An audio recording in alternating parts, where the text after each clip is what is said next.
Rosters have been trimmed down. Dalvin Cook is going to the Cowboys. Marshawn Lloyd avoids IR. We got a lot to talk about here. But, of course, I'm already in a draft room. Wait, hold on. I forgot to flash. There we go. We're in the home stretch, guys. There we go. Of course, already in a draft room here. And as you can see by me not being on the screen, I'm picking the back half of the round once again. The 11 hole, my famous 11 hole. We're doing it. Of course, we're going to talk about the preseason news here. Shout out to the chat hanging out. We got some GMs, people worrying about Dalvin. And Zeke as well. We're worried about Zeke. We'll see. CeeDee Lamb expects to play week 1. That's your first news item, so no concerns there. He is on a special roster exemption where he doesn't have to be active for a couple weeks, but basically expected to go. He's been training this entire time on his own, so he knows the offense. Let's say that. Nothing new really to pick up there. Got to get the timing right. Got to get up to game speed and all that. But CeeDee Lamb should be fine. Dalvin Cook signing with Dallas. I don't think a good thing. Dalvin Cook we saw last year, not a lot of juice. Also doesn't have a lot of juice, Ezekiel Elliott. You know who also doesn't really have a lot of juice? Rico Dowdle. So we now have a backfield that gets a little more crowded. Still think Dalvin Cook a depth piece, but signing him at this point does kind of indicate maybe they haven't seen enough out of Rico, enough out of Zeke yet. So I don't think it's good for any of them. Probably won't affect Rico's price tag because people are still really bullish on him. For Zeke, though, I've seen him go in the 150s already. So I think he'll probably fall a bit in ADP here down the home stretch in this last 10% of entries in Best Ball Mania. Kyren Williams returning punts for the Rams. People very worried about that, but of course not realizing the first 3 weeks of last year, he also returned punts. So it's been a thing we've talked about a lot with coaches here. Christian Kirk being another example. Teams repeat the shit they want to do the previous year in the hopes that they get it right this time. So it's not surprising to see something like that happen. Puka-MHJ goes. We won't get him. My pick at this point would normally be Marvin Harrison. If I want to have the comfy exposure blankie for Garrett Wilson, now would be the time to do that. And you know what, guys? Why not? Why not? Garrett Wilson will take a share. I feel like I've loaded up enough on Harrison, enough on London. Debo could get a little bit more, but we could still get Debo anyway. So I'm going to go with Garrett Wilson for my first pick here. And we'll see what Farbs does. What an awful name. Farbs are their 2 picks. I assume the last name must be something like Farb related, but oof. Brees or Bijan and managed. I'd go Bijan personally. Certainly think Brees is talented as well. We're probably not going wrong with either pick. That's your 2 choices. Marvin Harrison comes back. Nico here as well. Feel like Garrett Wilson, Marvin Harrison, I wouldn't say unique, but getting closer to unique. We'll take it. Garrett Wilson at 11, Marvin Harrison at 14. First 2 picks here, starting off 0 RB, though I'm not committed to it because it's not our national holiday, 0 RB Friday. So Kyren Williams, last time he was a punt returner, previously averaged 19 touches while still in that role. So that's something where, look, they showed last year that workload. They've talked about wanting to get the workload off them. Part of the reason they feel comfortable, Sean McVay said, for Kyren returning punts was because of the fact that they have Ronnie Rivers and Blake Corum there now to take some of the pressure off on the carries. Still think they're getting the high value touches mostly going Kyren's way. They just want to get the ball in his hands more. So I don't think it's bad for the signal of how the team views him. It's not great for usage, just increased injury risk. You don't get, I think Adam Levitan pointed this out, unless he scored a touchdown, you're not getting points on punt return. So a little bit of wear and tear on him that he doesn't necessarily need for a guy, especially with a history of bone fracture kind of stuff in his lower body. You don't necessarily want him out there, but the Rams will probably realize that and pivot just like the Jaguars will probably realize, oh yeah, we should have Christian Kirk over Gabe Davis in some sets because he's really good at what he does. This is what teams do. They come in with the best ideas. They then go, oh yeah, wait a minute. No. And then they pivot off it a little bit. But we'll see. Definitely a lot of signal for Blake Corum and to a lesser extent, old Ronnie Rivers. Do a super chat. Amen, spurious news. But he got his answer, whatever. It's fine. People just browse live streams looking for answers in August. I'll give them the answer sometimes. Eli Mitchell on IR. So Eli Mitchell, I have not taken on stream. I'd bumped him down my rankings at one point because of the Jordan Mason looming threat and the bad signal as well of Mitchell was starting as the backup running back initially, lost the role to Jordan Mason. Then they were going head to head for it. Didn't think either was the most draftable. People are going to go nuts on Jordan Mason. He's now the presumptive RB2. I think you have to watch out for Garendo a little bit more now, though, because he can be on the active roster. We've seen what he can do in the kick return game. That's something for me where Jordan Mason does not have the skill set of a guy like Garendo. I don't think you should be drafting either one. Mason's going to get steamed up a bunch. I just don't agree with you. He's a contingent play at best. And last year, you saw what Eli Mitchell did as a contingent play. If you like Mason more, I don't think he's a better runner than Mitchell. They might like him more on the team. But I'm just not with the Jordan Mason thing. I've seen him go in the 130s in rooms. Did a draft this morning that our guy, Emo Cowboy, a couple of our subscribers here as well, Duke Dean, another guy I saw in there. was in a really sharp room, and somebody took Jordan Mason in the 130s. And I don't agree with that. Really don't agree with that at all. So I'll say that right now. If I'm wrong about it, fuck me, I guess. But you're taking Christian McCaffrey at the 101 still. I don't know why you take Jordan Mason so much higher than anybody else would have been. That's what I just said. Mitchell's on IR. IR for the year, not 4-week IR. IR for the year. But the point, though, is that I didn't think he was a good pick at any point. Now Mason, I think, is really not a good pick at the elevated ADP. How don't you insult the king of wind sprints, Gabe Davis? I mean, look, he's getting the work right now. So again, they realize, oh yeah, Christian Kirk, put him back out there. Kyron, oh, maybe you won't have Kyron return punts quite as much. He's much better than these other guys. We'll see. Kendre Miller on IR, but not season long, out for the minimum of 4 games. So gives them a chance to not cut him primarily. Some of these guys feels like going on IR is just a chance for them to see if they can get back up to speed. Dennis Allen, of course, we've heard the harsh quotes. Kendre Miller feels like probably undrafted in most rooms at this point. Foreman not dead because Foreman might be back on the roster, but we'll get to that in a moment. AG Dylan Stinger has him on season-ending IR, so he'll be done for the year. Marshawn Lloyd not on IR, so honestly, better signal than I would have thought. Lloyd seems like he's stabilizing now, 160s, 170s. Hope he bought the dip. Felt very good to yesterday vocalize that I don't care if he goes on IR. I would keep taking him. He's now not going on IR, so I think it's a really good cosign for him, what they expect out of him. So that's basically it for Marshawn Lloyd right now. Still, though, not RB2. Emmanuel Wilson expected to start the year as RB2, but he is like a nothing guy. Marshawn Lloyd, high capital draft pick, ton of juice. If he can stay healthy and get healthy, I guess in the reverse order of that, get healthy and then stay healthy, he'll be looking pretty good. Tim Patrick to Detroit practice squad with the goal of eventually elevating into the active roster. So I guess they feel like he's not ready for prime time. Obviously, want to catch him up in the offense. Does kind of hurt the Khalif Raymond outlook out a little bit. Maybe hurts the Jameson Williams outlook a little bit. Patrick could also just be done. A lot of times this happens. The guy just doesn't stick on the next team. So could really go either way. But I think the Patrick to Detroit thing, it might be worth a few flyers late in drafts. Samaje Perine also officially released. Nothing about where he's going yet. Would assume Dallas now into the picture with him adding Dalvin Cook. Brendan Rice and Sidney Fehoko make the Chargers final 53. I didn't put really who made the roster because you can assume if I'm not saying they're cut, they made the roster. But Brendan Rice, Fehoko being on there probably portends what's going to happen in the future. Makes it a little more crowded of a room as well. DJ Chark never really felt like he was the greatest play. Didn't take him very much. I think it's probably even worse for him now. All right, we're on the clock here. We got Garrett Wilson, Marvin Harrison. Hard for me to not take Josh Allen, these kind of builds. Do have a little bit of a discount on Henry, but the room's kind of avalanchy here. So let's make sure we get at least one receiver in. Yeah, I'm gonna go Zay. Room's a little too avalanchy, I think, to pass up Zay here. Derrick Henry, fine click, no problem with him. But a lot of guys have started 3 receivers on that other side of the board. I know that he's dead, but he's not as live as he was when he was, looking like he was going to start for Denver. Where's the cap-wise guy who was like, it's Tim Patrick, my friend, the beat writer. I mean, he was right that he played a lot in the preseason, but seemed like that would be an unexpected one. I think at this point, Derrick Henry being the click wouldn't be bad. Receiver, though, like right now in August, receiver really does bleed out. And I don't know that I can rely on these guys to keep taking RBs. I'm going to go Josh Allen. Because this will open up a few later receivers for me. I have Garrett Wilson. I do like that. If I'm going to go Garrett Wilson's way, I want the Josh Allen, week 17 correlation with it. So Josh Allen, Garrett Wilson, Marvin Harrison Jr., Zay Flowers, the start here. Derrick Henry, big value on him to this guy. Wouldn't have minded taking it, but I think opening up correlated later receivers is more important right now, with receiver being a little bit bled out early here. No consideration for Rice over Flowers? None. I'm just not. I'm not going to be on Rashee Rice this year.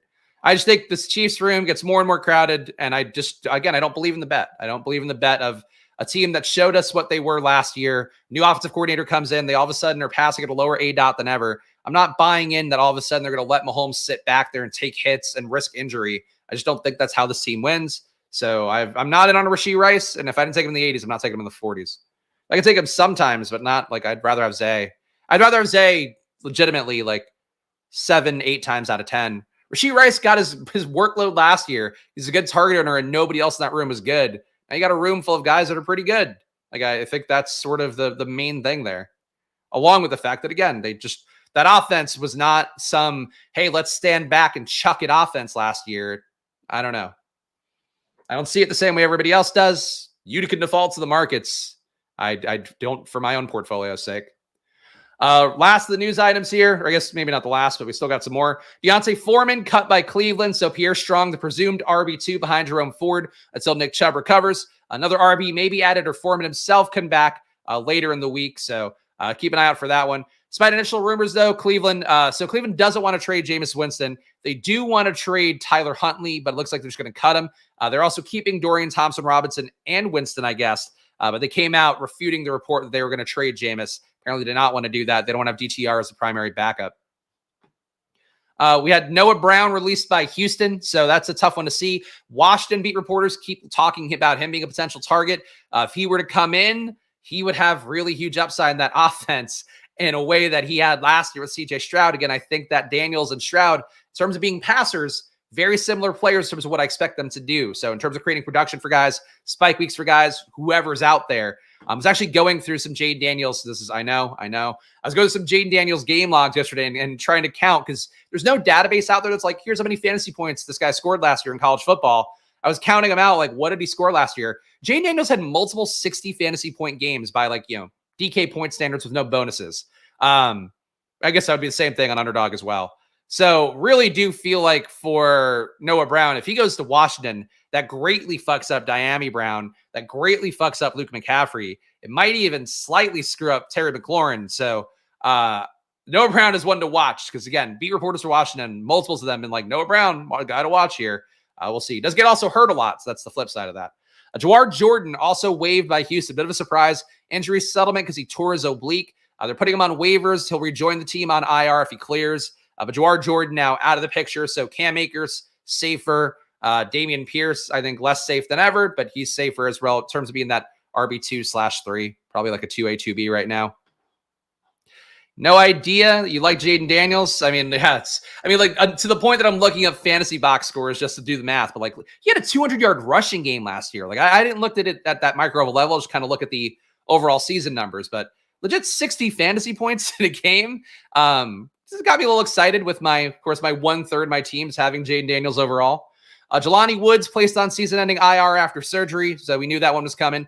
Isaiah Spiller waived by the Chargers. Don't think he'll stick anywhere. If he does, it'll be as a depth piece. Kyle Phillips, a guy that people always feel like talk about, is like, oh, Tennessee, tack him on late. He's gone now, waived by Tennessee. They have Boyd there. They have, I guess, Traylon Burks could still theoretically get some slot snaps. Westbrook Akine is doing enough, I guess. So Kyle Phillips gone. Evan Hill waived as well. Bit of a surprise, I think, for some people out there.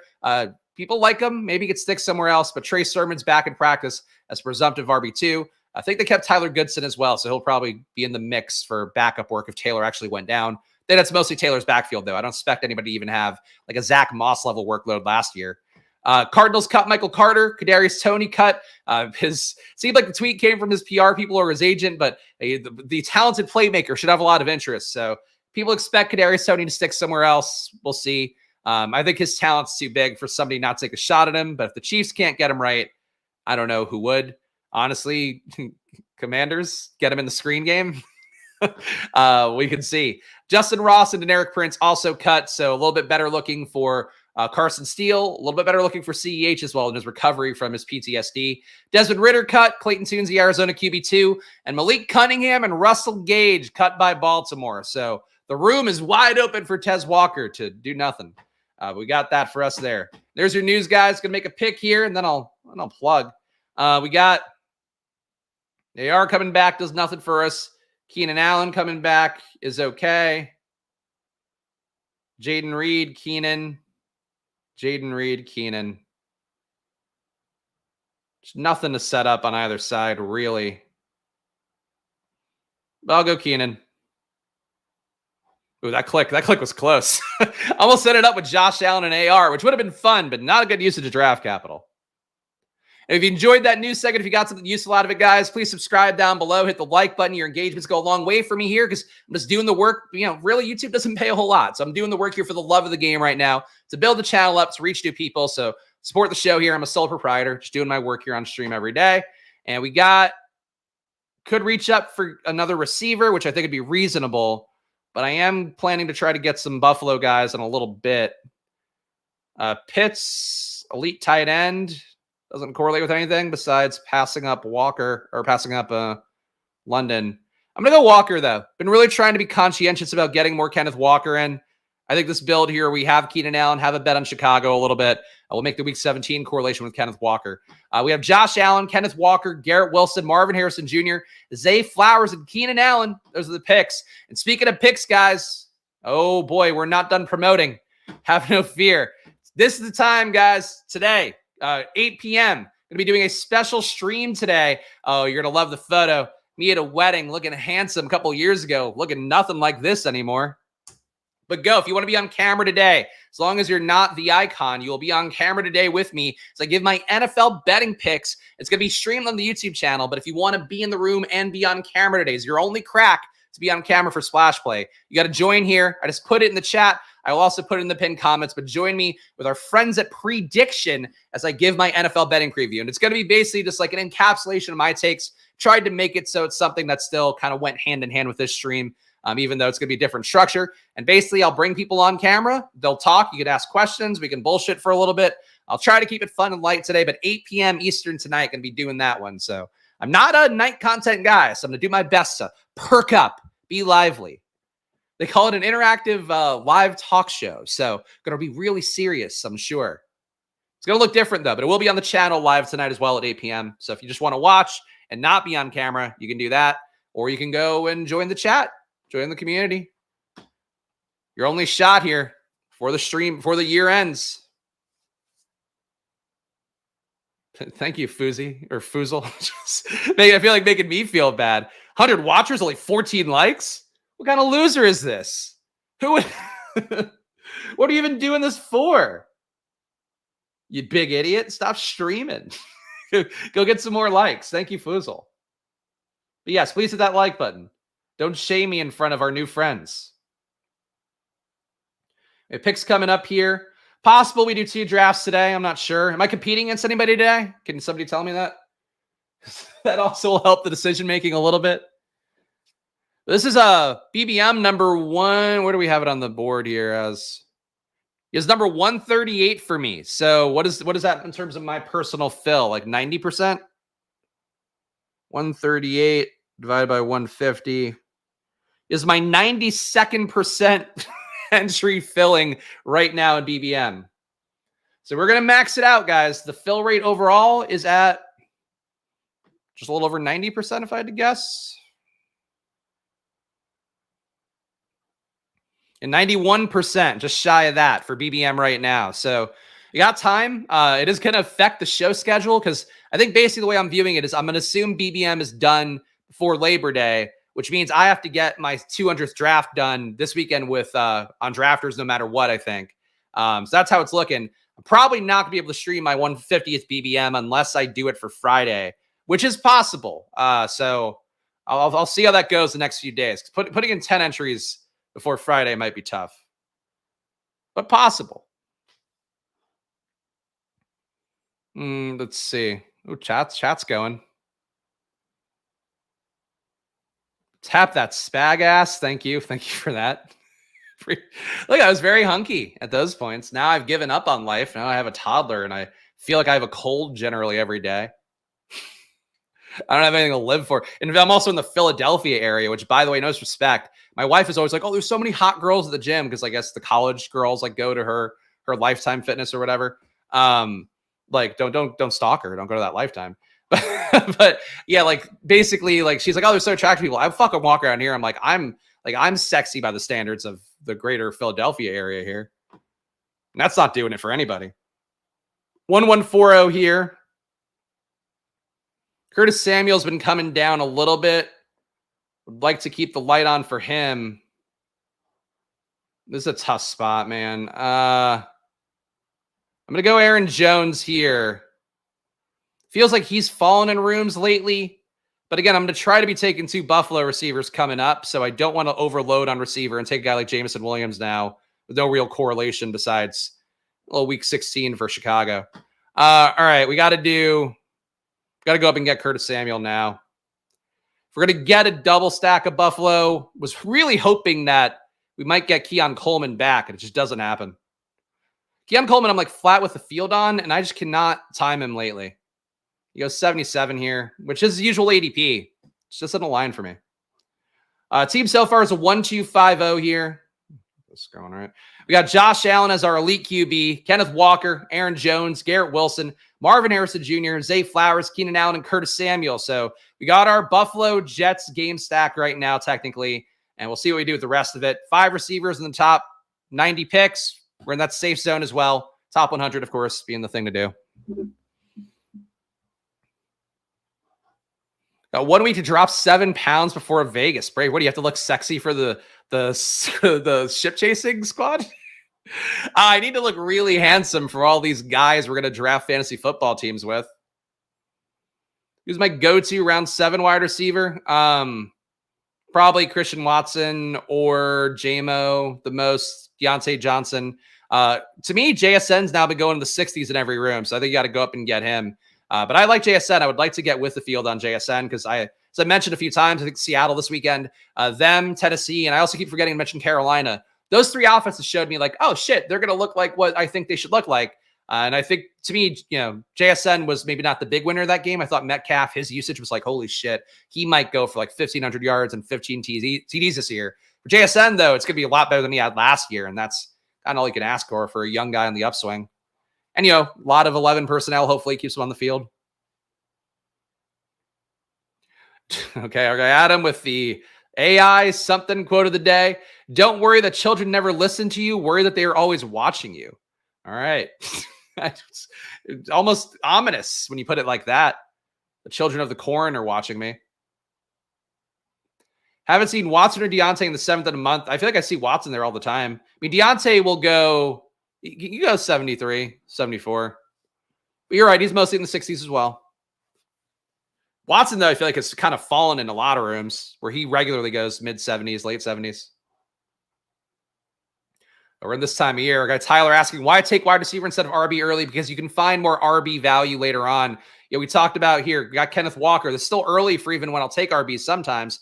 But Walker, if you believe in his ability to move up here to be in that top echelon next year, then it's better to just take a bunch of early receivers, other positions. Try to make sure you get receiver early because you can't win anything if you take a bunch of receivers after pick 100. Like, especially now in August, receiver late is the worst dog shit world of like positions you'll ever find. Whereas RBs, you can still find shots at Bucky Irving, Marshawn Lloyd, Kamani Vidal, Ray Davis. Even if you like Jalen Wright, I'm not big on him, but like you have young guys who are theoretically going to earn the role over the course of a year. So just taking RBs early, easier to do than ever in terms of the modern ADP landscape. In terms of what gives you upside for a team, it's usually just making your guesswork harder, taking a lower draft capital RB and hoping they can become a top RB. If you're talking about leagues, you should still be drafting hero RB. That's fine. But if you're talking like best ball, you shouldn't.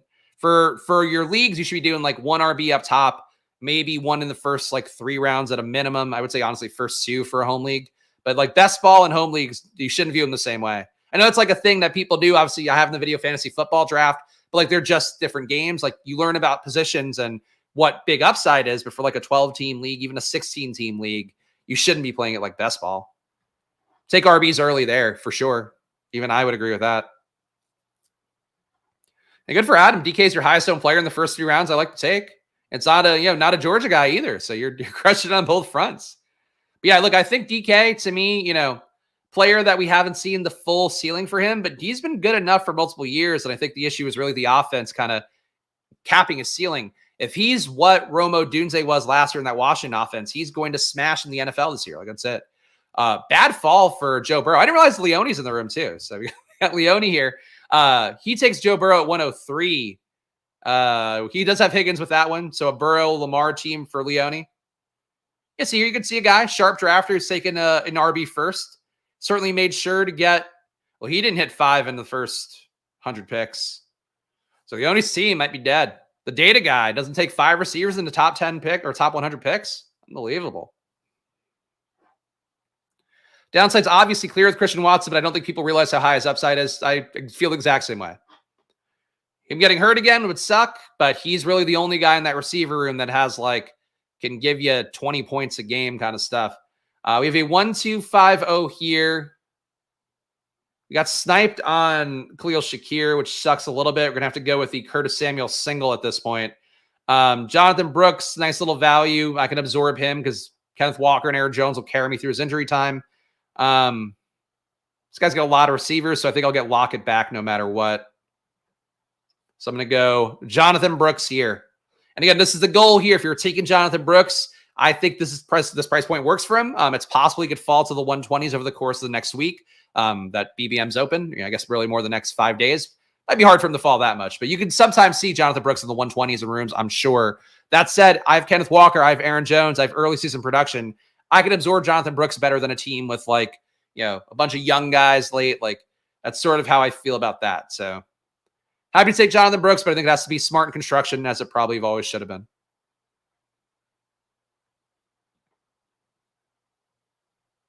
All right, this guy thinking about it. He loves Blake Corum. Saw a screenshot from somebody on Twitter, Blake Corum going at pick 31 in their room, as if we should now just flip Kyren Williams and Blake Corum. That's how people think things through, and that's not how you should if you're watching this stream. We got Tyler Lockett coming back. You think he makes sense for the team? A little more Seattle. Put us in the race for Geno QB2. And if we didn't get Geno QB2, going to have to do something else creative. But the team so far is a 1-3-6-0. We have Josh Allen, Kenneth Walker, Aaron Jones, Jonathan Brooks. At receiver, we have Garrett Wilson, a rare share for me, but I'm keeping my 4% cozy exposure blankie going for myself.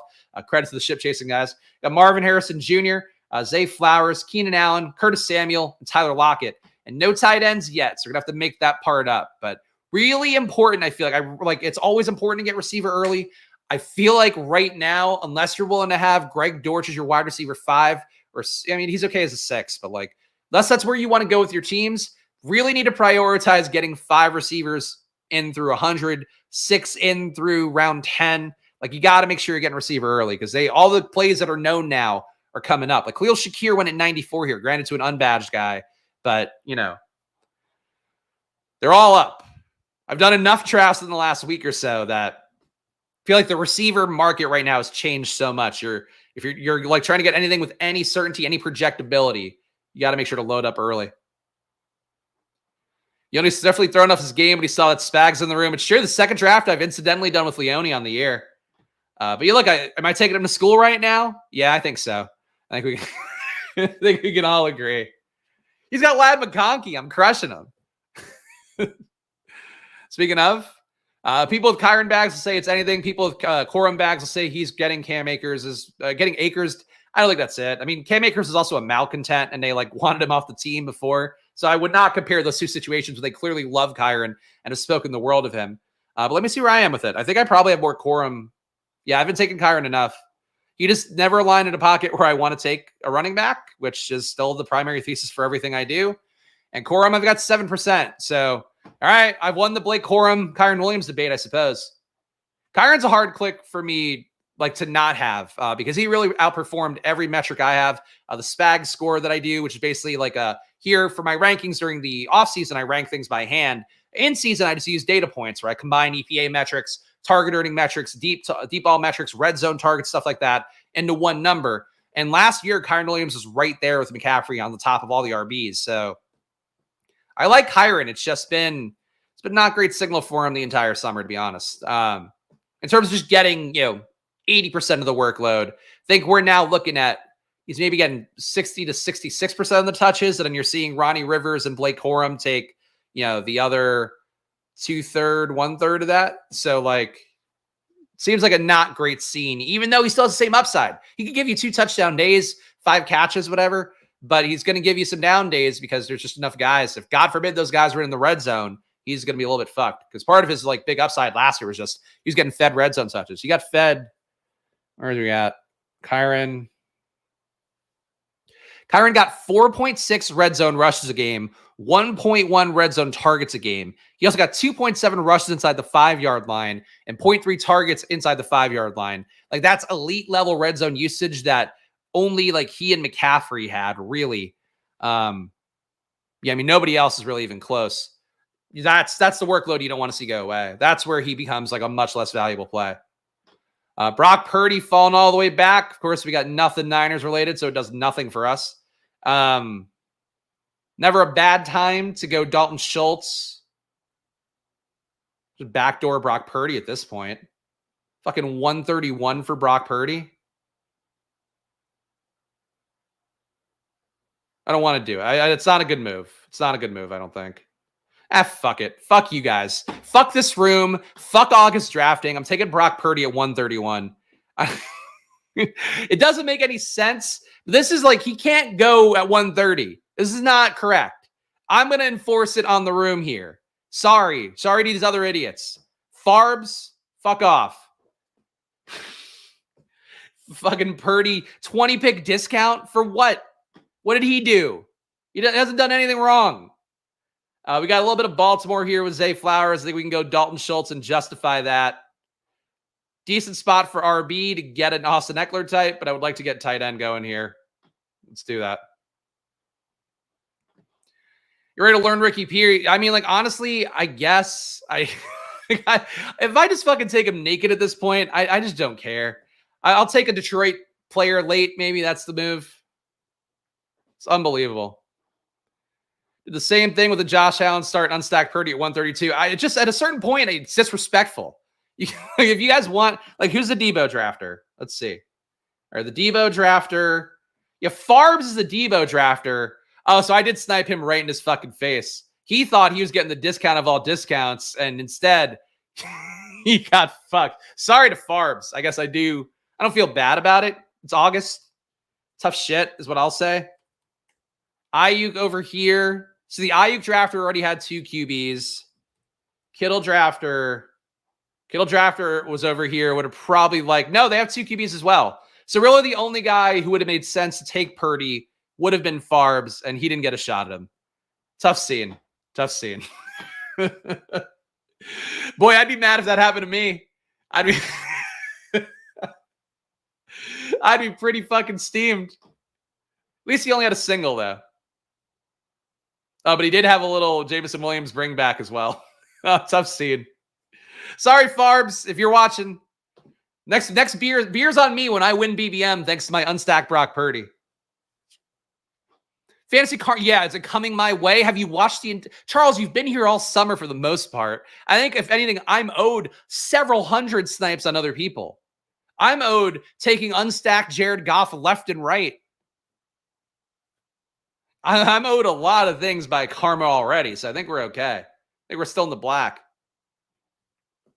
Another universe, some streamer named Gaps is cursing you for sniping his QB. The metaverse is always a tough thing to unpack. The multiverse, sorry, not the metaverse. The metaverse as well. I had a meeting recently where somebody mentioned the metaverse, and I was like, oh no. I don't know. I can't. I don't know. I can take the rest of this meeting at face value. We can't be talking about the metaverse now. Metaverse is fucking done. I like some of the apps on my Quest. Like, I have a Quest headset. Some of the ones with like Meta Horizons, all really cool. Any other metaverse companies that are trying to do something, unless it's like Roblox, not going to work. Anyway, that's metaverse talk here with Spags. People come to Splashlight. If you enjoy the best metaverse talk in the business, the fantasy football business / the best ball business, please subscribe down below, hit the like button, leave a comment. Of course, your engagements go a long way for me, so try to make things work here. And of course, Underdog as well. They have a new promo today. Oh, they have a special promo for you for watching the stream. And today, that they know the Splash Play audience. They know what you guys are looking for. And that's WNBA and MLB discounts. Choose one discount. Options will be, all right, they have notes in here that are like, options will be Clark and Reese for sure. Maybe Shohei and Ellie De La Cruz. Who knows, guys? But check out the Underdog app today. Get ready for another discount. You go to the W, you go to the Diamond for this one. Shohei, Cruz, Clark, or Reese. Choose one at Underdog. And also $1,000 in bonus cash. That's the part that probably matters the most. If you haven't deposited Underdog yet, if you're one of these guys asking fantasy football questions, it's going to be a different draft than your home league draft. But you can actually win millions of dollars theoretically. And you can also get $1,000 basically in match right now. So check it out. Underdog, $1,000 in bonus cash if you deposit ASAP using promo code SPLASH. And also drafters, got to talk about them real fast. Promo code SPLASH at drafters.com. Overlay watch on there as well. Try to keep you guys in the loop because overlay is the most important thing that you can do for yourself as any sort of gambler. So we have 106,100 entries in out of 186,672. 57% fill rate is respectable, but not likely to tack on another 20% in the next week. So I would check out drafters.com. If I had to guess, we're talking 400K in overlay in their Drafters Million tournament. There's a $15 entry fee, 500K to first place. So drafters.com, promo code SPLASH gets you a $100 match. And it also supports the show and you get money back. So it's a win-win. And if you are just putting in 10 entries, honestly, last year I put in 9. I finished top 110. I would say if you put in 10 entries, you get 1 free. It's a pretty sweet deal. Drafters.com. Do the Drafters Million. Jordan Mason goes 149 year, which more reasonable price tag, I guess. A little frothy, though. A little frothy for people to just get any player who has new news about them, I feel like. That's what it is. Asia cleared every points over in Q3 last night. Oh, we'd love to hear that. Go take those W deals. Meta Spags squirting soon. Yeah, put me in the fucking virtual world. I did play this fun virtual on Meta Horizon. There's a game, I forget what it's called, but it's like a game where you're like doing like kind of a Fortnite-y, building stuff. You get like rocket launchers and shit, and you're killing each other. I played that game for a little bit, got kind of tired of it because like just wearing the headset and trying to play games a little tedious. But the NFL game is pretty fun too. They have some fun stuff on VR. It's just not enough to like. It's not better than just sitting on the couch playing some Xbox. It's hard to top that. And it's also not good enough where you're like really in the game and you're like fucking having a blast. I think Ray Davis at this point, we're struggling to get some Buffalo correlation in, and Ray Davis is just that. So we will take him here as RB4. Not a bad RB room with the Walker, Hero, Jones as well. Again, can absorb the Jonathan Brooks zeros.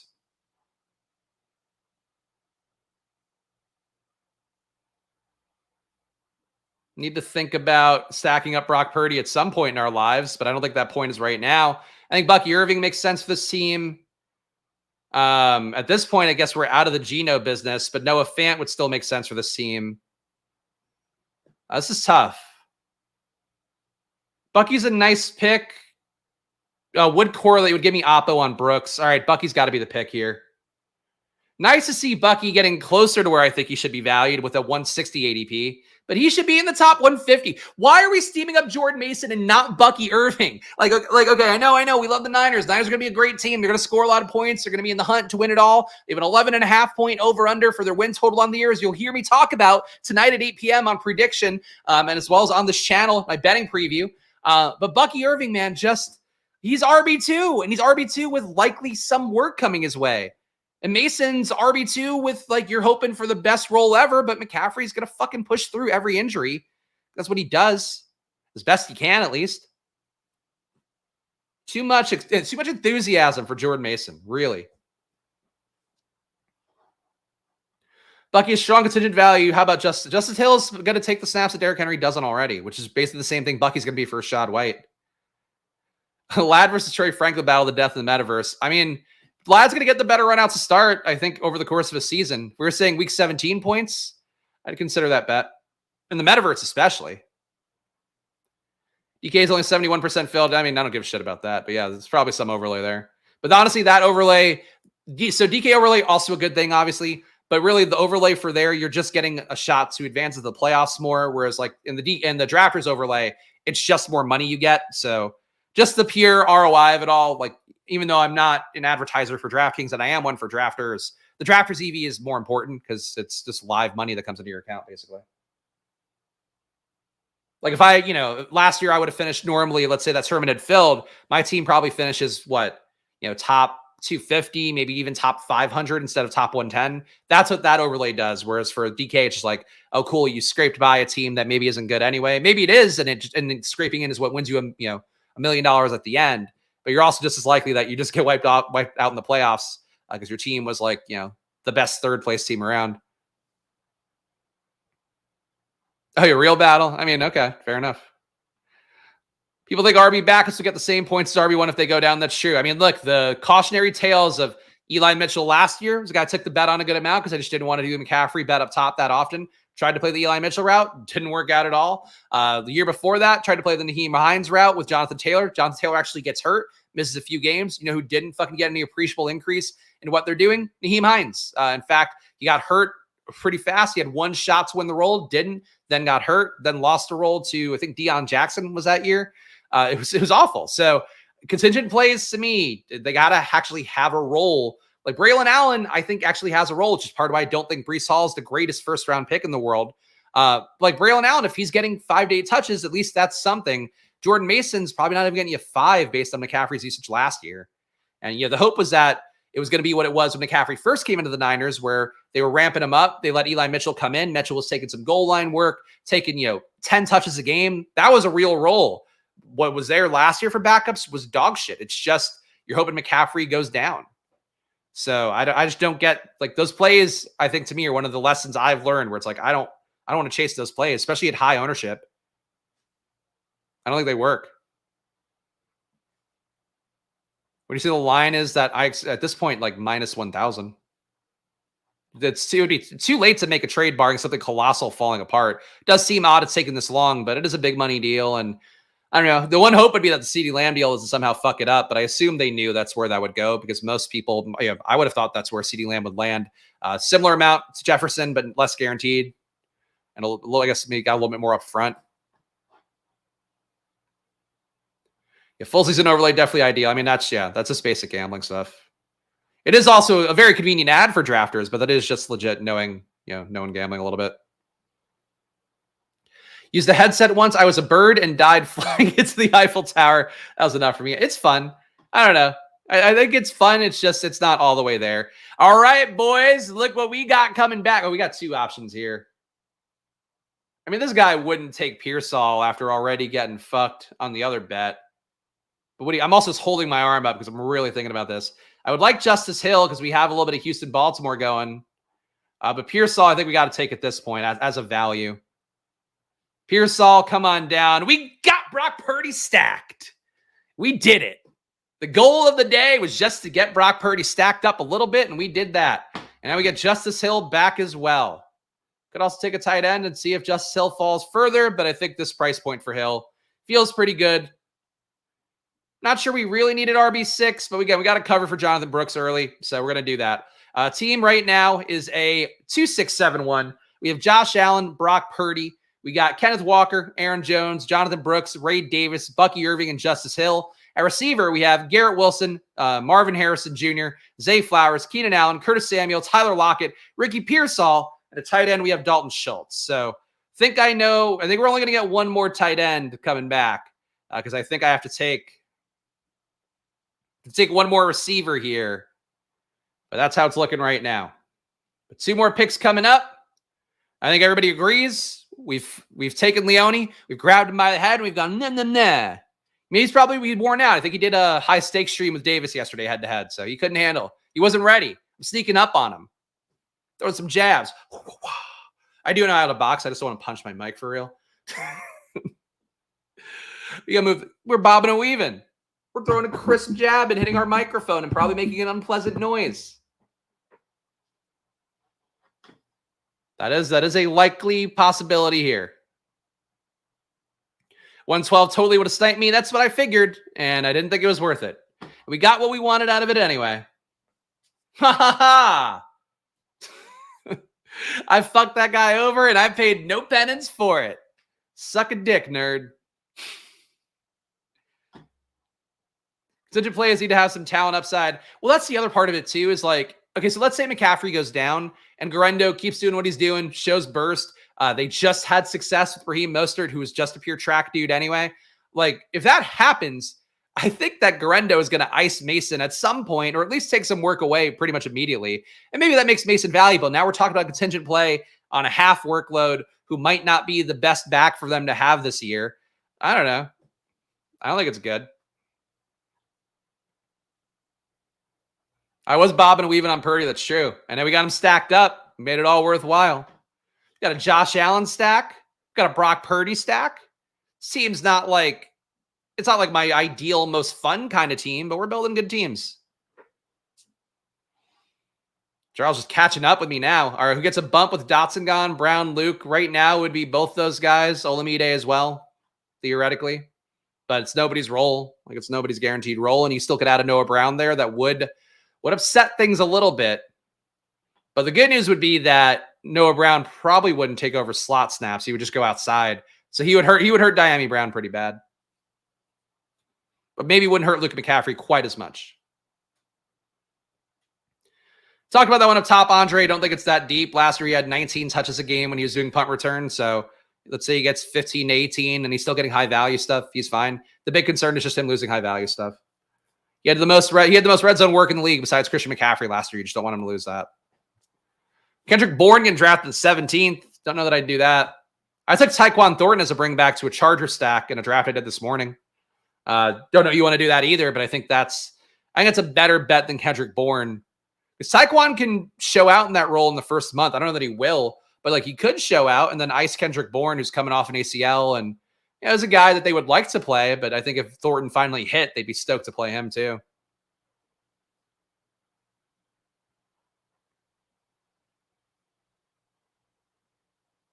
Yeah, I could check in with them again. I didn't get a reply back, and usually I do reply back. I've just been trying not to harass the drafters guys because I think they're stressed about the tournament filling or trying to get more entries in. It's the sense that I've gotten. But I'll check it. I'll shoot an email after the stream, but I'm sorry about that, guys. Actually, I'll do it. Oh, I don't want to do it on stream. I don't want to do it on stream. Maybe in between drafts, I'll send the email. If not, I'll do it after the show. Tyquan's 1% owned according to ETR. That's interesting. Look, I don't think he's a great play by any stretch, but he's definitely a play. Like, again, we know at this point of the year, just knowing, hey, this guy's a starter. He's doing X role. That's the valuable part. And even Trey Sermon, like, I don't think he's a good click right now, but at least he's a contingent value play going in the 190s, which is probably where Jordan Mason should go. Jordan Mason should at the very least be around Braylon Allen area. He shouldn't be this far up. It's like people running to fucking slam their dicks in a car door. It's really is the vibes I get with those picks. All right, we're on the clock here. So I'd like to get a bring back for the Detroit stuff. I do know that. Would also like to get a tight end, I think would be pretty cool. But I think we can get a tight end pretty easily here. A little more worried about this pick than I was before. We're going to take the Khalif Raymond bring back for my Brock Purdy stack that I worked so hard on. So technically, we do have Brock Purdy now. Yeah, we got him as a stack and a bring back, and Khalif Raymond correlates with the Chicago stuff as well. So, all right, we got correlation on correlation, and we have maybe a shitty tight end room with Dawson Knox. I admit this is probably a 3 tight end room, but the Josh Allen of it all kind of got away from me. So, and then the Brock Purdy of it all as well. We got Josh Allen, huge discount Brock Purdy that we simply could not avoid at that ADP value. Kenneth Walker, Aaron Jones, Jonathan Brooks, Ray Davis, Bucky Irving, Justice Hill. At receiver, we have Garrett Wilson, Marvin Harrison Jr., Zay Flowers, Keenan Allen, Curtis Samuel, Tyler Lockett, Ricky Pearsall, and Khalif Raymond. Not a lot of shares. Some of these guys, I'm shocked. I'm only at 2% Khalif Raymond. I've been grabbing him more lately. And Dalton Schultz and Dawson Knox, a dog shit tight end room, I have to admit, but that's what it is. And of course, guys, it's another draft. Enough of you are watching. Second draft here. Let's update the banner. Why can I pick early in the fucking 12 hole again? Man, I mean, not again. I was at an 11 last time, but Jesus. All right. BBM number 139 for me. Stream draft number 194 of the year. You're getting 3 hours of content for me today because I'm doing that 8-hour NFL betting or 8 p.m. NFL betting preview, not an 8-hour one. Kill me if that were the case. But check that out again tonight at 8 p.m. Doing this. Drop the link in the chat. Sign up now if you want to be on camera tonight, talking some betting with me. Ask me some questions, whatever. Let's just talk about it. Sign up. Let's hit the number that they wanted to hit for this so they can leave me alone. Running real bad in the 101 3 times at 1270. Wow, that's 72 BBM draft. That's a lot. I mean, it's tough. I wouldn't root against McCaffrey, but I get what you're going for. At that point, like you can maybe make the case that you should take some Jordan Mason specifically because you just don't have enough. I know I'm low on 101s, but I don't think I'm like too far off. I was the most low on 7s, 8s, and 9s with 1s. I've been getting a lot in between. And then 3s, I think, have been low for me too. So I'm low on Tyreek right now. I'm like fading Tyreek, and I have no real desire to fade Tyreek. The 8 p.m. stream coming up tonight, guys. NFL betting preview. I'll be talking about my picks for the year, basically the big bets. And some guys too, I like it, very long shot odds. No spoilers, but, you know, it's a couple plus 5,000 things in there that I think are interesting. Underweight on every player in the top 8 except Tyreek. Shout out to my RNG. How's that possible? How are you underweight to every player in the top 8? Are you choosing to pick Tyreek over them? Taylor at 10 by Ship Chaser. This guy needs to give his name back. That's what. All right. Hey, boo, Puka-MHJ, Marvin Harrison doesn't mean as much as it used to, but it still means something here. It still means something in this workaday world to get the Puka-MHJ combo. Celebrate good times. Come on. Let's celebrate. There's a Puka and a Marvin over here. Scoring all the points when we get to week 17. I'm not going to do the rest. I don't wish to do that. The stream itself will be on the channel, but if you want to be on the stream, you're going to have to go on the prediction site in the link that I popped below. And I will pop in the chat down below as well. Pin it down in the comments one more time. No chance. Well, I guess McBride will come back to the next one. I have to reach for him. I'd have to reach for everything in the stack if I want to get it. I'm going to have to reach for Kyler at 60. But at this point, it's worth it. I think now the goal is to build the cleanest version of a Puka-MHJ team. Ooh, I could do some fun. I could do some fun stuff here. Let's make this real tight, baby. Let's not to get too sensual with you guys here, but I'm going to build a real tight team. We got only like 10 entries left. I had to make this one. I got to put all of myself in this one. Much like Jason Biggs with an apple pie. I need that's like a 30-year-old reference now. Kill me. Not quite 30, but close enough. But I need to insert myself into this team fully and get my guys here. This is a hashtag get your guys draft.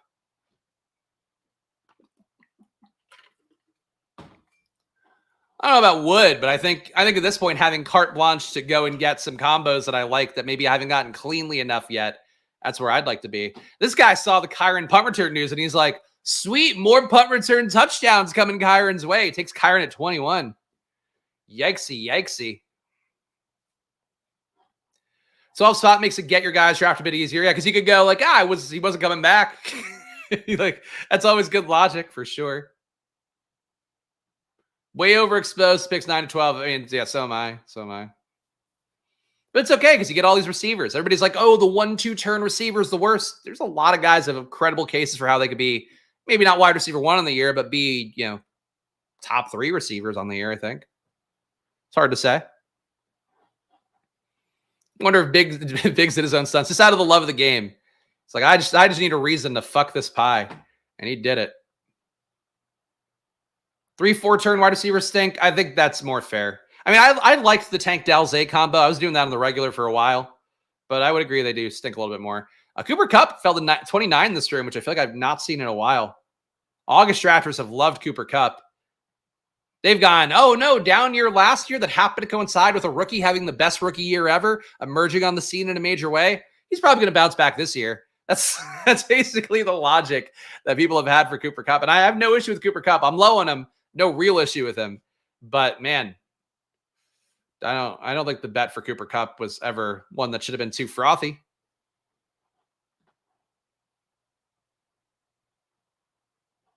Anyway, got some picks coming up here, guys. Support the show here. I'm doing drafts. I've been doing drafts every day for the last month. It's going to continue here at least through the weekend. So subscribe down below. Hit the like button. Drafters doubleheaders coming up this weekend. I'll be giving away tickets again as well for the $15 Drafters Million, which is going to have about 200 to probably 400K in overlay, probably closer to 400K right now in that big tournament at Drafters. So check that out. Drafters.com, promo code SPLASH. Underdog.com, promo code SPLASH as well. $1,000 in bonus cash on there. Probably overlay on both sites and their marathon tournaments. Brandon Ayuk goes at 33 here. He would have been tempting as part of a deviation from the plan here. But we've got to, oh man, there's really some value coming back. There is some value coming back. It would have thrown me off the plot if I had gotten Ayuk back, because I would have absolutely gotten Ayuk and Sam Laporta at this point. There's a pretty decent fall for Pacheco. Not ruling out that he's one of the picks, but we're going for the gusto here. Yeah, you know what? We're going for the full gusto. We're going full gusto. We're going for all the boys. We're bringing the gang together. My favorite plays on the year, Arizona, Washington, come together and kiss for me. We got Puka Nakua, Marvin Harrison Jr., Terry McLaurin, and Trey McBride. We are eating here. Again, you do this over every draft in your portfolio. Bad fucking news. Not the thing to do. You do this when you have 10 entries left and you're just trying to get a combo that you haven't had enough, cleanly enough. And the one you do have, maybe you have Rondale Moore on it. You go here, you do Washington, you do Arizona, and you set yourself up to take old Jaden Daniels and old Kyler Murray together. They're going to smooch it up. We're stacking and smooching. Sean Payton's envious of Cooper Kupp's wisdom and storytelling. Good bit by Jeff. I do enjoy that bit. Makes me laugh, even if the chat's not on it. Double top elite tight end. Pitts bring back. Oh, that's interesting. That's interesting. Probably not. Probably not. But it would be interesting. They got to take another receiver on the way back. But who knows? Who knows what the room shall provide? Pacheco falling, though. Granted, it's only been 2 more picks since I picked, but surprise. Pacheco is like Mr. August. You know what would really fuck him up? What would be, I think, the most fun for me to see, even though I still would like Pacheco? P. Ryan to KC. Where would P. Ryan go? P. Ryan would go like what? 120? He would immediately come up, given how frothy these markets are for any news item. I think P. Ryan to KC, low-key makes the most sense. Hard, I think, to keep maybe 4 RBs there with CEH as well, and Carson Steele, and Pacheco, obviously. Where else can P. Ryan go? Not Atlanta. Makes no sense. Chicago could, no, because they got Swift. That's close enough there. Rams wouldn't do it. I'm just looking at teams around the board. Tampa Bay, I would hope wouldn't do it. I think they like Bucky enough so far. Houston would kind of make sense for P. Ryan. That would hurt Mixon real bad. But Houston would be a good fit for P. Ryan, actually. Jacksonville likes tank enough. They wouldn't do it right now. Detroit, no good. The KC makes sense to me. KC and Houston, I think, would be the 2. I don't think Giants. I think Giants are happy with seeing Tyrone Tracy, Eric Gray behind. I mean, they are the kind of team that I guess might just add him and see if he could beat out the other guys. I guess that's possible. Cincy at this point, I really don't think makes sense for him. I know they like him historically, but like you've cast your net with Chase Brown. You're going to hurt your development. Like you got to see what Chase Brown has to a lesser extent. And you got to see what Zach Moss has. But for Chase Brown especially, like, I don't know. I don't think they would want to kneecap his development like that. If you know he stinks, then you bring him in. But I think you want to give him a couple weeks of having the role. If I give a super chat, depends what size. Depends what size. Try your luck. But sometimes you got to celebrate good times. When you get Puka and MHJ, how could you not celebrate good times?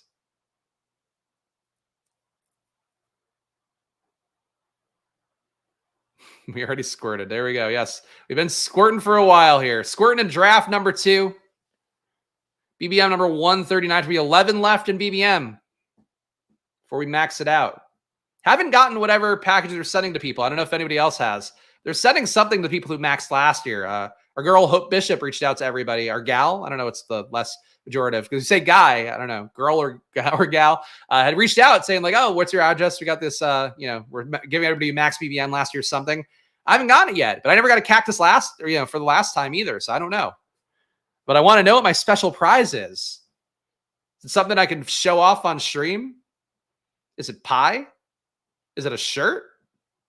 I don't know. All right. Let's hope nothing silly happens in these next few picks. Bunch of red badges. Hopefully it'll be the least silly of them all.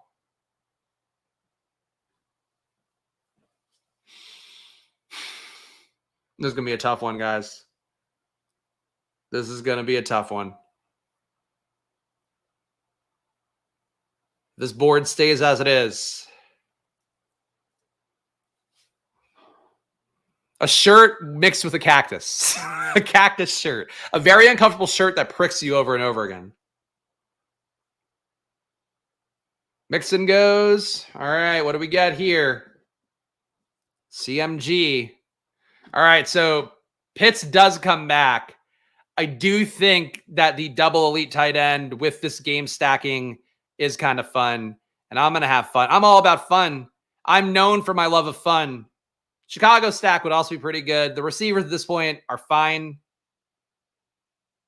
But let's just build the fucking thing. Let's build this thing. We're going to build the plane out of week 17 correlation. Oh, yeah. Kyler Murray, come on down. We got Kyler, Puka Nakua, Marvin Harrison Jr., Terry McLaurin, Trey McBride, Kyle Pitts. We are loaded for now.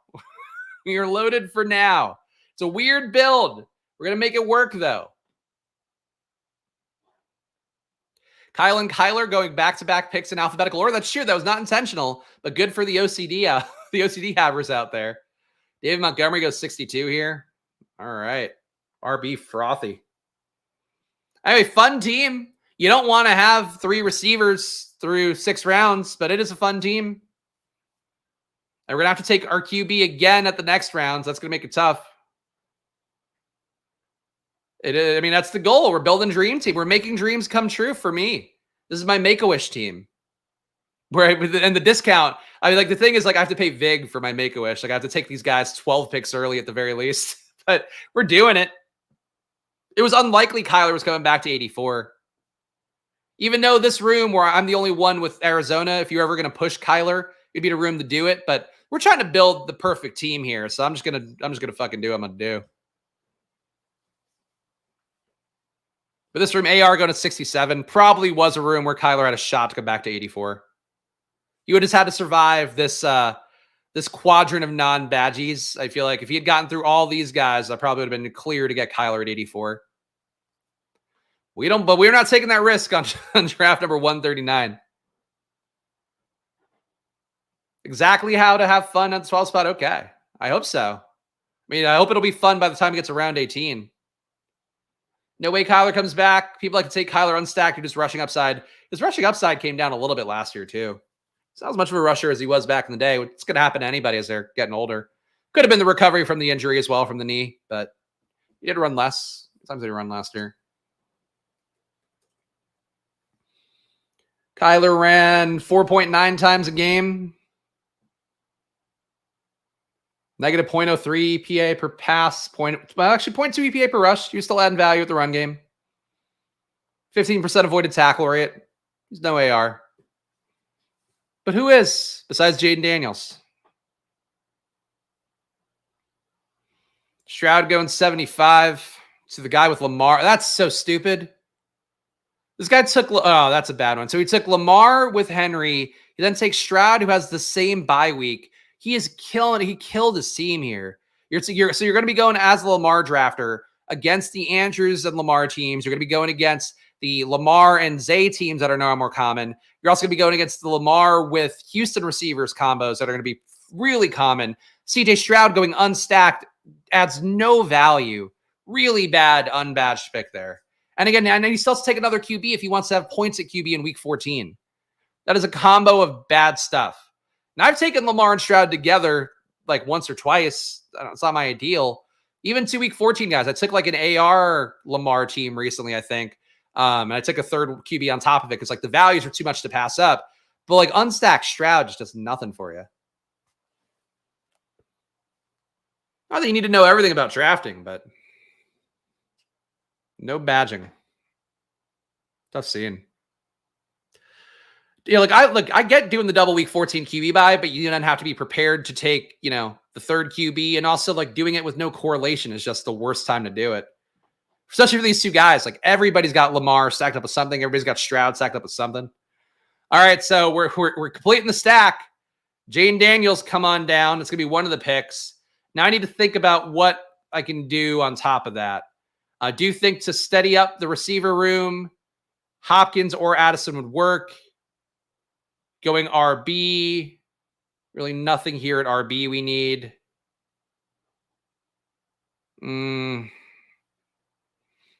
think we punt RB, and I think we go Addison because I am a little bit lower on Addison. Yeah. All right, let's go Addison.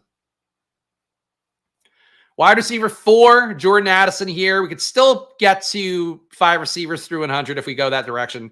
But we have Kyler Murray, Jaden Daniels. So my 2 dream boys at QB. Happy to have them. Got Puka-MHJ, Marvin Harrison Jr., Terry McLaurin, Jordan Addison here.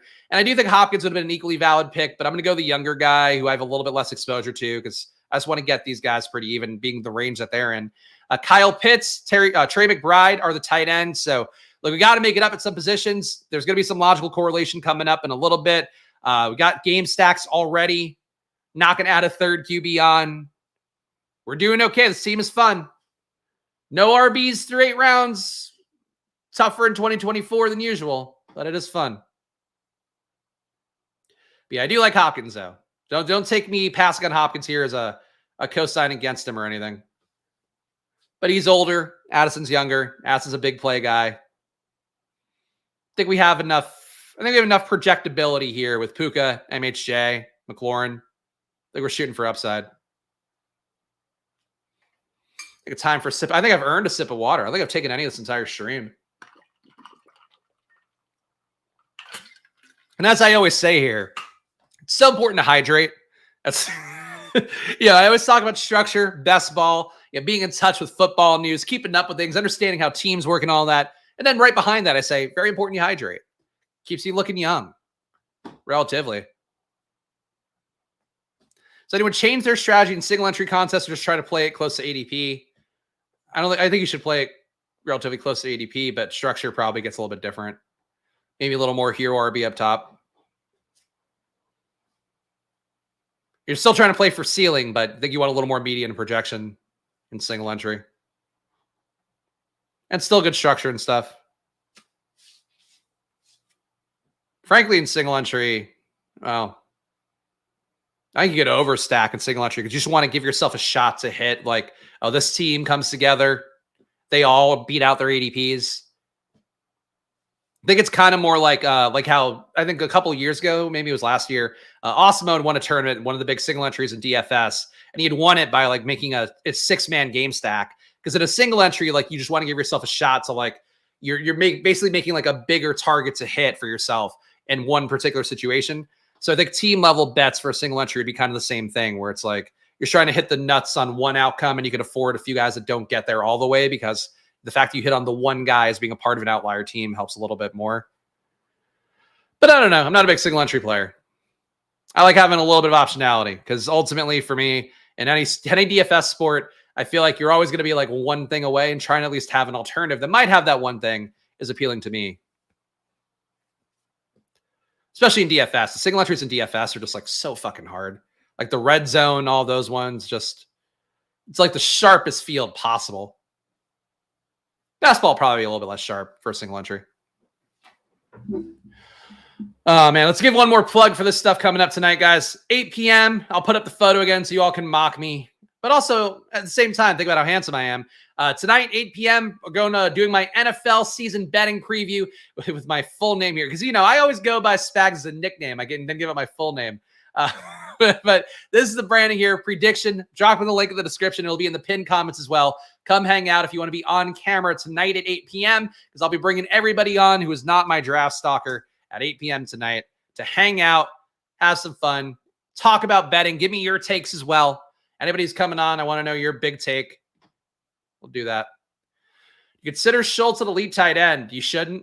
I think he's got the upside for it, but elite tight end is mostly like, I would say the cutoff is probably George Kittle, but it should be probably top 6 rounds, would I think be the mathematical way to cut that off. I think that's it. I do look good in the suit. I don't wear them very often, though. And when I do have to wear them, I usually really despise the fact that I have to wear them.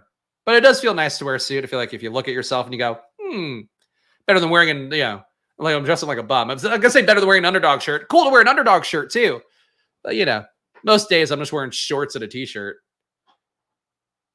Full suburban dad mode every day.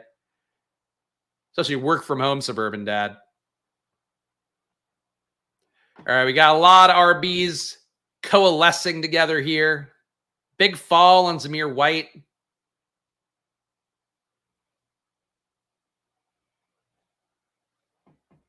CMG thinking hard. Oh, what do I do? Oh, I gotta take Zamir White. All right, good. It takes Zamir White. Brian Robinson is gonna be one of these picks for sure. For Sheezy, as some would say. Please don't. I mean, we're just so stacked up. We got nothing to do here. Let's make the click for Brian Robinson. Jonathan Brooks, I don't know that this team can afford to absorb Jonathan Brooks at this point. I feel like out of all these guys, the most secure role is probably Singletary. There's a pretty good value for Brooks, though. Another 109 for him. Do we just take the talent and hope we could survive at RB? I think we have to. Jonathan Brooks, come on down. It's tough because, again, you want to get projection on top of your RB room, but I'm anticipating hitting the position hard here because most of the guys I'm going to want to take for this stack and correlation are going to come up later in the draft. And I am done at QB, done at tight end. So we take 2 RBs here, Brian Robinson, Jonathan Brooks. We add them on to Kyler Murray and Jane Daniels, which I think is the BBM combo that can win it all. Wicks going early maybe throws off my potential to get a Green Bay bring back. We got Brian Robinson, Jonathan Brooks, Puka-MHJ, Marvin Harrison Jr., Terry McLaurin, and Jordan Addison, and Trey McBride and Kyle Pitts. So I like this receiver room. I can see how some people would feel like it's a little thin. We're going to add volume onto it coming up, but we got to get going at RB a little bit here. So that's my logic right now as I'm building a team that's a classic get your guys team here that I frankly have not built enough of this year.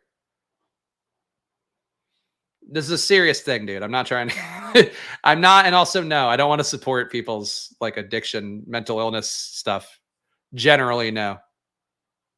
I get where you're coming from, but that's not, they try to sell this stuff to like OTT things after the fact. So it would be nice if it's like real content and not just, shit. Which I say knowing I'm fully capable of putting out shit. Trust me. Got to get Dortch or Michael Wilson, perhaps. Who knows? Hell of a team. I hope so. We got to stick the landing. Sticking the landing is always the toughest part, as we know. But we got some good stuff going. This room, feeling nothing too exciting overall. Both Ford and Chubb going ahead of ADP.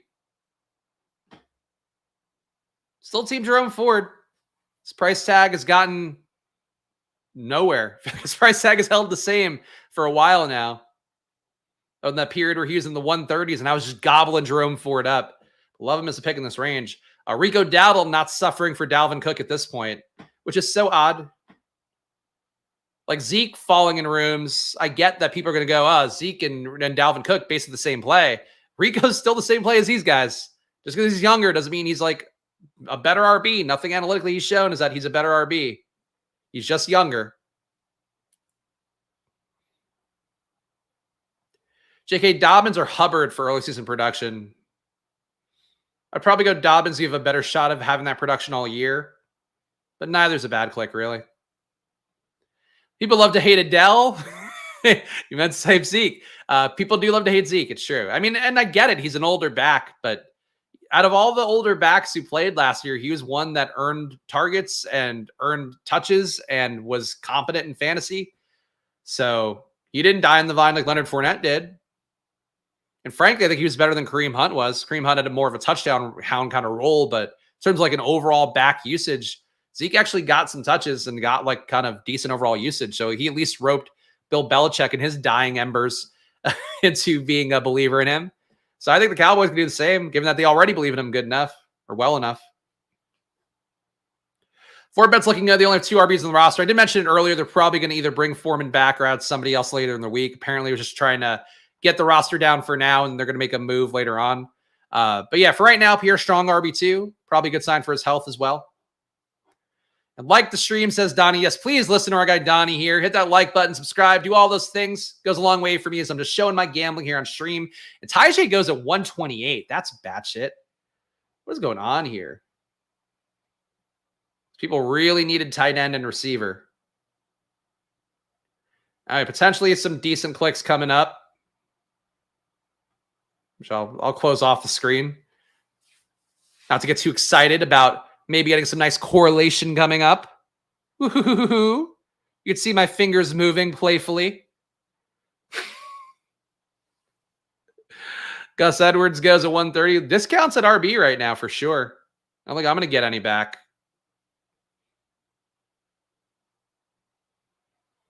I'm always stuck next to the full clock guy.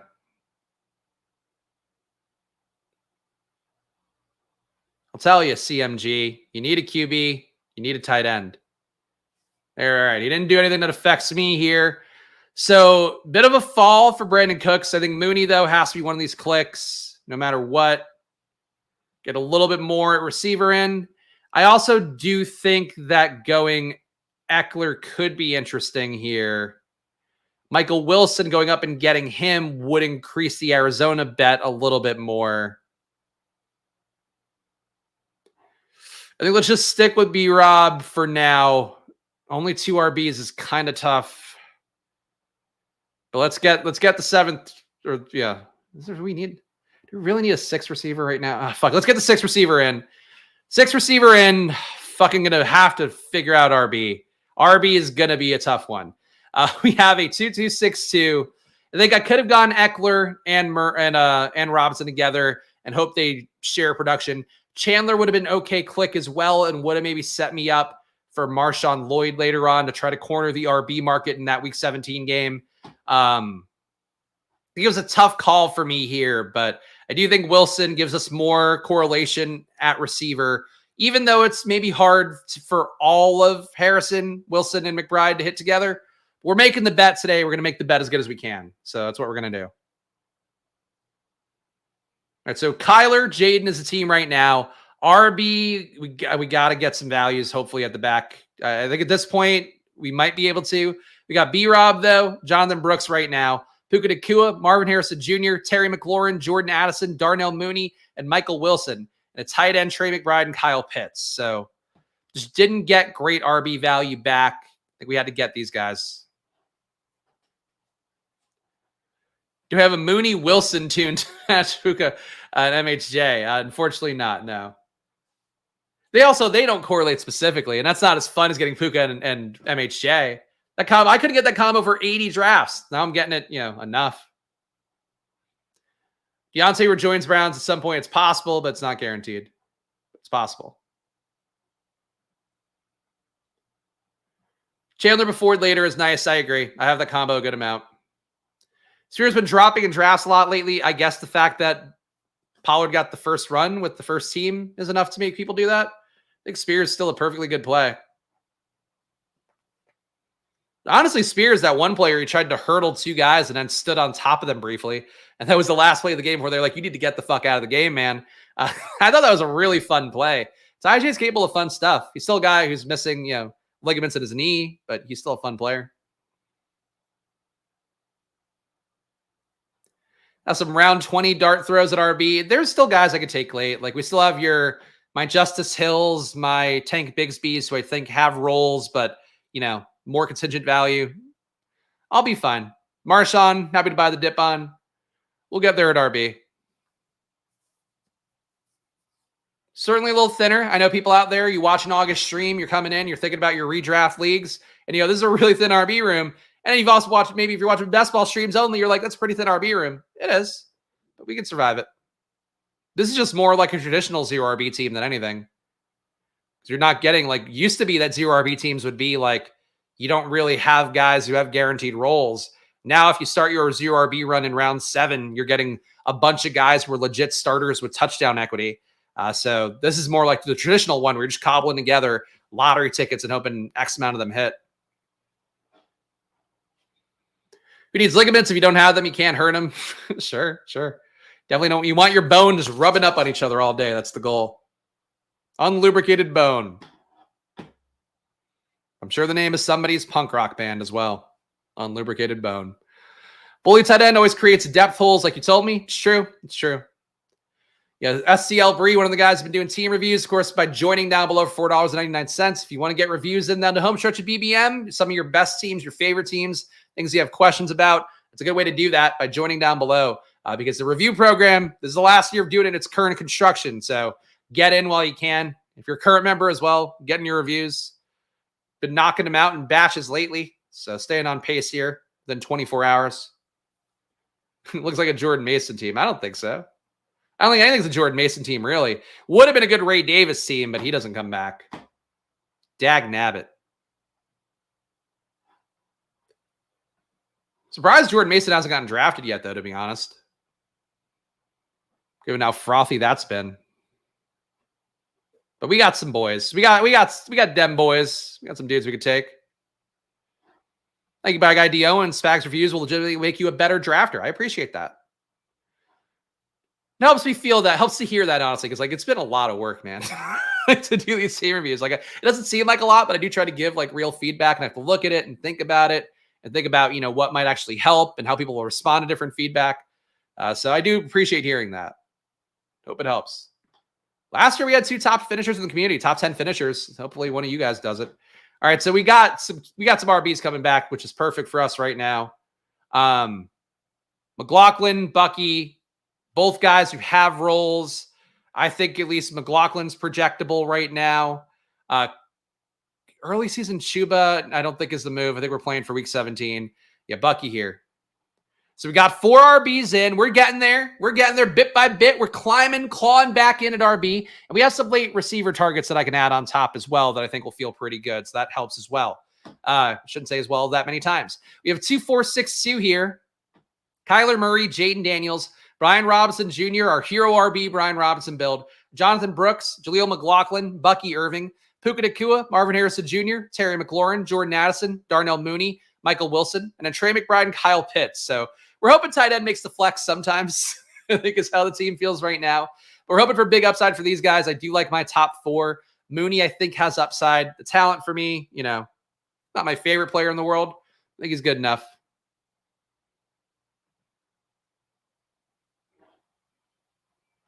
Dalvin Cook side, I talked about that in the news segment up top, but he did indeed. Might not matter. Might just be a depth piece after they cut Royce Freeman. But it does mean it's probably, it should hurt both guys' ADPs. It should hurt Rico's ADP, and it should hurt Zeke's ADP. And it didn't. So there we go. Your name for emo Cowboys cover band, Unlubricated Bone. Look, it's a perfect name. A little bit much to put maybe on the outside of a bar or theater if you're performing. Mesa went 14.1 in a DK best ball draft last night. This is the new, yeah, I mean, that's it. That's been about where he's going. Again, this room, not storming to him unless I missed it. This room is not taking Jordan Mason yet. So this room disagrees, which I'm with. I think Jordan Mason, here you go, 165, fine. That's a good spot for him. Him going, he's a Braylon Allen play. Go next to Braylon Allen. Makes total sense to me. But people don't agree.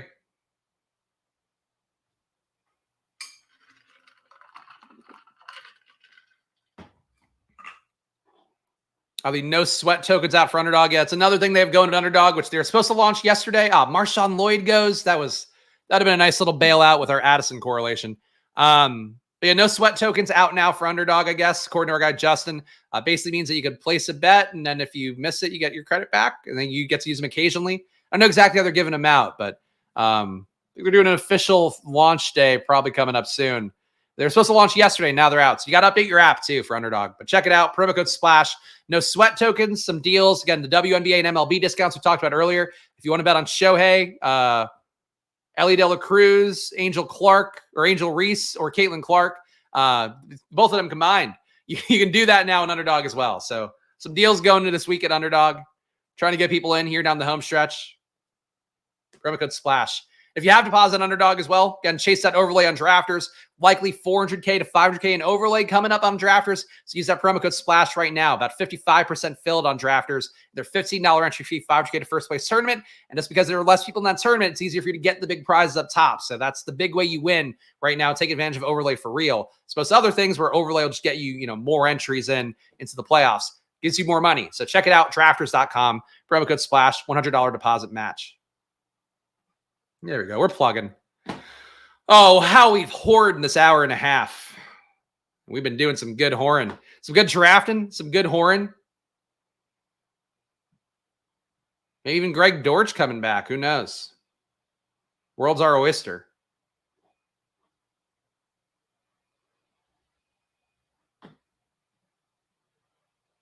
Give the team a read here. I think to recenter me. We got Kyler and Jaden. So done at QB, my perfect QB duo. Brian Robinson Jr., Jonathan Brooks, Jaleel McLaughlin, Bucky Irving is our RB room. At receiver, we have Puka-MHJ, Marvin Harrison, Terry McLaurin, Jordan Addison, Darnell Mooney, Michael Wilson, and tight end Trey McBride and Kyle Pitts. So maybe time getting close to going up and getting some guys. I don't think we want to overstack Arizona here, but that is a temptation for sure. This is a tough call for me. Dortch is okay. Diami. I mean, I guess we could just do Dortch. I think we got enough of a baseline here that we could just do Dortch, increase the Arizona bet. This is really stacky for Arizona, but Dortch we do know has like game-breaking upside. Demarcus Robinson is the bring back, increasing him I think wouldn't be crazy. Tank, Justice Hill, both of them make us a little more solid at RB. Do we have any Houston? We don't have any Houston. I'm going to go Tank. I'm going to go Tank over Justice Hill. I know that's the right move. Justice Hill is like got a roll. He's got a roll right now. Tank has a kind of a roll. But that's how we're going to flesh out RB. It's Tank Bigsby, our 5th RB, which, look, it's a little thin. I'll give you that. But the rest of it feels really good. We got Kyler and Jaden, Brian Robinson Jr., Jonathan Brooks, Jaleel McLaughlin, Bucky Irving. Tank Bigsby rounds out that room. Puka-MHJ, Marvin Harrison, Terry McLaurin, Jordan Addison, Darnell Mooney, Michael Wilson, and Greg Dortch. Trey McBride and Kyle Pitts. So very stacky in Arizona. I do think Wilson and Dortch going where they are better bets than just uncorrelated receivers in this range. Like, you know, Jalen Tolbert. I don't want that bet without Dallas, Philadelphia. That's how I feel about it. But I think 2 more receivers coming up at the end as well. Joining for the live, join the live late. I'll catch the video later for the efficient roundup of the daily news. Thank you, Fallbrook. Yes, that's up top as always. Lots of cuts to talk about today. Which I did at the beginning of the video. If you're joining late here. McCaffrey feels like a better click for Washington because camp cuts they bring in probably outside receivers as opposed to slot. I said that before. I think that's probably not. It's probably not inaccurate. But I have so much McCaffrey that I just want to make it up on Diami. So like I still have I think 20% McCaffrey. Down to 19%. So we've gotten my McCaffrey exposure down, but I've got enough at this point that if I don't take him anymore, I can get him to like 16%, which feels about right for a last round guy. I got Chunk loves the team. Glad to hear that. I think it's a fun team. RB suffered for it a little bit, suffered for my art, but we're doing okay. Any interest this year in Keaton Mitchell? I have interest. I haven't drafted him very much, though. I took him in the big board to get him out, but I think now with this outlay, I've got 3% of him. Would rather have Justice Hill overall. Would certainly rather have Derrick Henry. In terms of playing for week 17, Mitchell is a really dynamic player who can light things on fire come week 17. So I don't think it's crazy to go his way, but, you know, it's tough. It's tough. So a knee injury that late in the year can be hard to recover, especially when I think Justice Hill is pretty good. Derrick Henry, obviously very good. But if one of those guys gets hurt, or he might just play above Hill anyway. But his recovery's got to be good, and that's the tough part. Yeah, I get why you'd prefer Keaton to Hill. I mean, Keaton as a late season play makes more sense. But I think Justice Hill, like he's going to get, they've already said, since dating back to July, that Justice Hill's going to get every snap Derrick Henry doesn't. How many that is, I don't know. But like, let's say he gets the Tyjae Spears kind of run out, and he does take a meaningful amount of work of Henry away as they try to keep Henry healthy and good to go. That role's got value. So I think Justice Hill to me is not dead. For Keaton Hill being reported not just ACL clean tear for what it's worth. Okay, good to know. I mean, he's young enough where he should be able to get back, but obviously should be less efficient getting back in year 1 no matter what, should Keaton Mitchell be. But no, I think Justice Hill to me is like a valid, dare I say, cromulent kind of play. Wish Underdog had a player search option that shows which teams they're on, like how it is on Drafters. You could do that on here. Search. Rams like this? You can search team names. I'm not sure what you're asking for. Might be missing something there. This room hates Justice Hill. This room took Trey Sermon and Carson Steele over Justice Hill. Don't think so. Oh, man, Whittington goes too. All right, so we're losing some options here late. Figured I'd be able to put Whittington on top with this one with whatever I did with the other pick. But no Whittington. Well, might get to the 6-star B then, I guess. Search your exposure to see all the teams of a certain player. I mean, you could do that with Best Ball Explorer at bestballexplorer.com. That's free. That tool will do that for you. Jordan Witta, Puka. Got to get past DeMarcus Robinson. He's not giving up that job easily. All right, so one of these clicks is Justice Hill, I think, for sure. Getting Ray. All right, this is a tough click for me. So do I want Diami in this one? We already saw. Oh, no, Diami's gone. Fuck. I'd really. All right. Where did Diami go? When did Diami go? Am I like blind? He went in the fucking 14th fucking round? Diami, god damn. All right, well, it is Ray McLeod then. We lost our Rams stuff. We've lost Diami Brown. We'll get Ray McLeod as to bring back. I'm now over the field on Ray McLeod, a guy who hasn't been drafted in every draft. 14th fucking round? He broke out. He broke out last year. He's had good games. He's a best ball DFS spike kind of play. Final team here is a 2-6-8-2 in which Diami Brown goes in the 14th. Kyler Murray, Jaden Daniels are the QBs. Brian Robinson Jr., Jonathan Brooks, Jaleel McLaughlin, Bucky Irving, Tank Bigsby, and Justice Hill, who I just don't get how he came at 204 after the guys he went after. That's fucking insane.